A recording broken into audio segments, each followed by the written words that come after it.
today because protecting the ACA is something that I feel not just deeply a connection to professionally, but personally. Before the Affordable Care Act, 18% of individual market applications were denied by insurance companies because of a pre-existing condition. Experts actually think that this is shockingly low because a lot of folks with previous health conditions didn't even apply for insurance, thinking they would be rejected or be given rates that are too high for them to be able to pay. Now the Trump administration wants to bring back pre-existing condition discrimination. To me, this is unconscionable.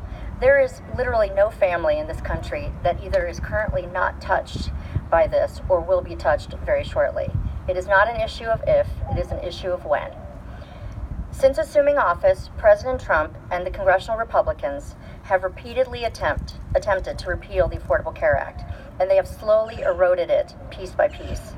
Protections for people with pre-existing conditions is currently on the chopping block. The Trump administration just asked courts to eliminate these protections for pre-existing conditions, and this would actually throw out that protection, which would affect tens of millions of Americans.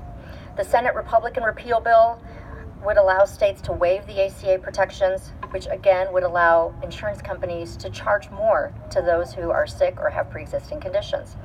And the House Republicans repeal bill also allows insurance companies to charge people more, again with pre-existing conditions.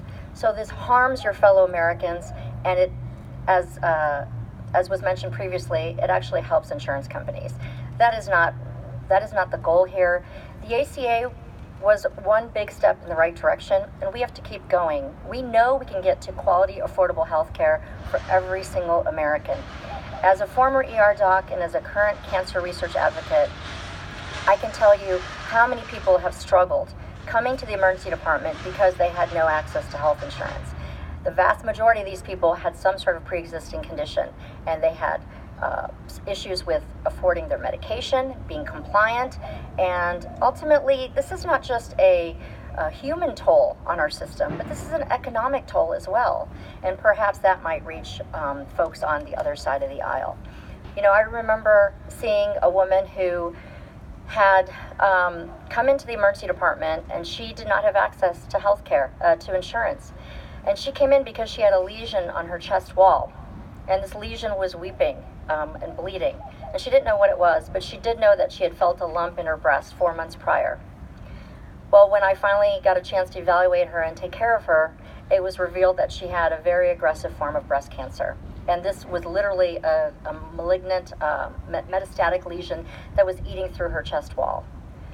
These kinds of things should not happen in this country. People need access to good quality, affordable health care, and we know that the ACA, protecting people with pre-existing conditions, protecting the elderly, making sure there's no annual or lifetime caps, all of those things ensure that we will take care of our fellow Americans when they are in the most dire need. In my district alone, we know that over 124,000 people, not even in the elderly population, but from 34 to 55 are afflicted with pre-existing conditions. And more than 51% of the entire district has pre-existing conditions that are non-elderly. So on the average, we know that every district has around 300,000 people with existing pre-existing conditions. This affects everyone. There is no district, no precinct, no state that is immune from this. So I implore you to contact your representatives, contact your senators. Please make it clear to the administration that we believe that we should be protecting what still remains of the Affordable Care Act. We need to work hard as a country, not having these political partisan fights, but fighting hard to make sure that every American has quality, affordable health care. Thank you.